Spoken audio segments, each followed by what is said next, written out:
Welcome back for another video. So the wildcard is active, and in this video I'll run through my team, why I've activated the wildcard and what the pros and cons are. There's an argument to be made for using it now, but also for saving it, and it is team dependent, so I'll share my experience and we can compare notes. Right before we get into it, today's video has been sponsored by Fantasy Football League. FFL is a new free fantasy game for iOS where you can play fantasy football in multiple leagues at the same time. If you want a front three of Messi, Haaland and Lewandowski, there's nothing stopping you. Or if you only trust your Premier League knowledge, then pick an FPL based team. There's no right or wrong way to play. You can select players from the Premier League, La Liga, Champions League, Serie A and many more. Click the link at the top of the description to play now with me, and the link will also auto-join my mini league. Big thanks to Fantasy Football League for supporting the channel, and you can support the channel too by playing. To get the app and join my league, click the link below, or go to fplfocal now. So let's jump straight in. I was looking at my team moving forward, and currently own no Brentford or Brighton players who do double in 27 and 29. After an upset in the FA Cup, Brentford will play in Game Week 28 as well, which makes a triple up even more appealing. Meanwhile, at best, I have 2 transfers between now and then to bring them in.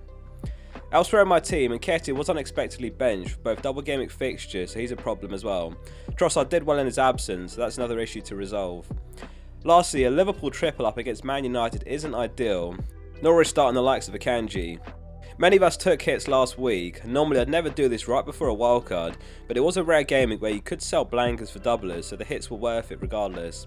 In my case, I took a -8 for Darwin, Trent, Salah and Tarkowski and gained 12 points from that, so it was fine. I may also bench boost in Game Week 27 rather than 29, which is a bit different to what most are looking at, and I'll explain why I'm considering that as well.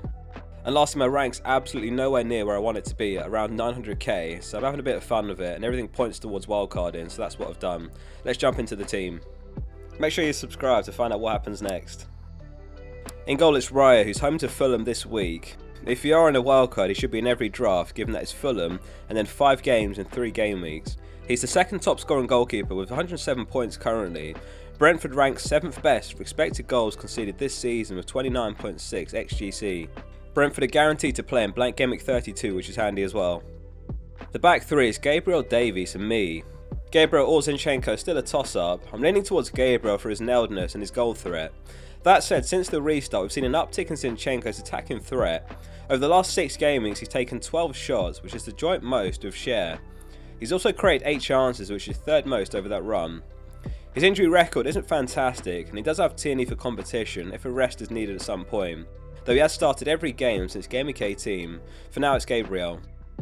Davies is a bit of a punt here, 1.6% owned, but a couple of nice fixtures ahead, including Game Week 27 home to Forest if bench boost him. He's been pushed forward into left wing back the last 2 games and he's been really good there.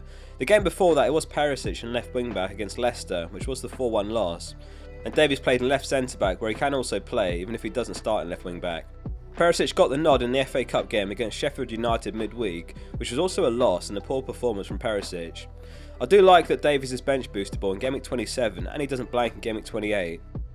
Ben Mee completes the defence. He's on 95 points for the season, and only the Newcastle and Arsenal defenders rank higher, 4.3 points per match over the season. This does give us a double Brentford defence over the next 4 game weeks, which is a little bit risky but a worthwhile gamble.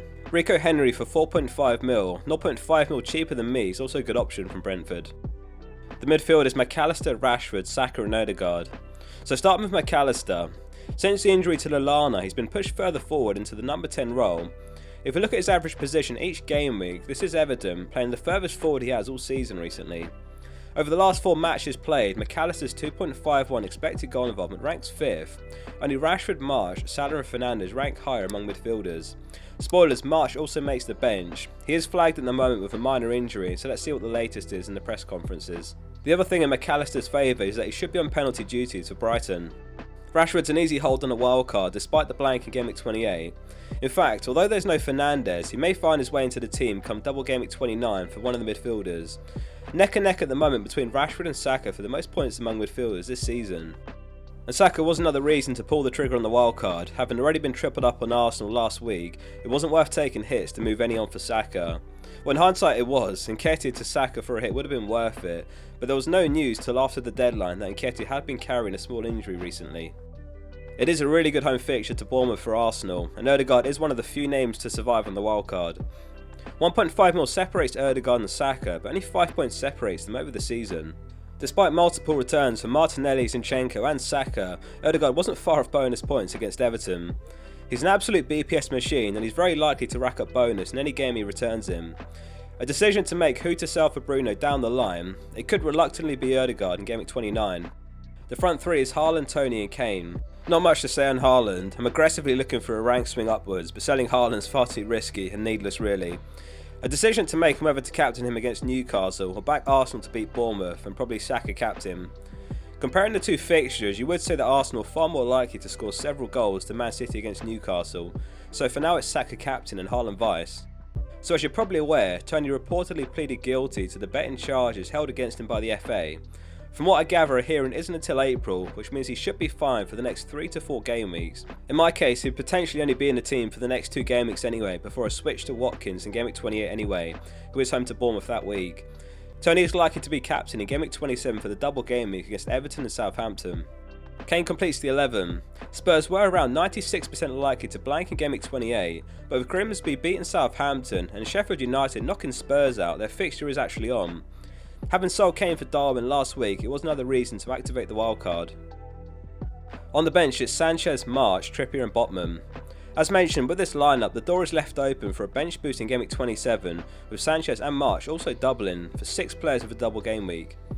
When comparing the bench boost 27 to bench boost 29, I only had one additional fixture on the bench in 29. If you wildcard now aiming to bench boost in game week 29, one risk that should be mentioned is that there's an international break between game week 28 and game week 29. Game week 28 ends on the 18th of March and game week 29 isn't until the 1st of April, with the international fixtures played in between. So you are taking a chance of no injuries or other surprises coming back from the break when you jump into the bench boost. One other minor point to mention is that by getting Davies and committing to the bench boost in 27, it does give an extra fixture in game week 28 compared to nearly all the wildcard drafts I've seen. This team already has 10 that play in game week 28, with 2 free transfers by the time we get there. Brighton have 2 postponements to be rearranged still, against Man United and Newcastle, so the beauty of going triple Brighton now is not just that they've got these 2 locked in double game weeks coming up, but there will be more to come. This is Mikhail Tokvam's latest graphic on the projected fixtures for the rest of the season. The blanks and doubles from game week 27 to 29 are all locked in now. There's a strong chance of either a double game week 30 or double game week 31 for both Newcastle and Brighton. It all looks good, but if we take a moment to also talk about the downsides to wildcarding now, there is the blank game week 32 coming, which could be immediately after a Brighton double game week 31, so it could be a difficult few weeks to get through. The other downside is that you've only got 3 transfers to prepare for double game week 34 and double game week 37. If you save your wildcard now, you could dead end your team into game week 32, selling your Brighton assets who almost certainly blank that week, and then wildcard in game week 33 to bring them straight back in before they've got double game weeks in both 34 and 37. That said, I've still got my free hit, so personally I will be using it in one of those 2 doubles or maybe the blank in 32. Thanks for watching today's video, and if you did enjoy it, please hit like and make sure you subscribe in. See you soon for the next one.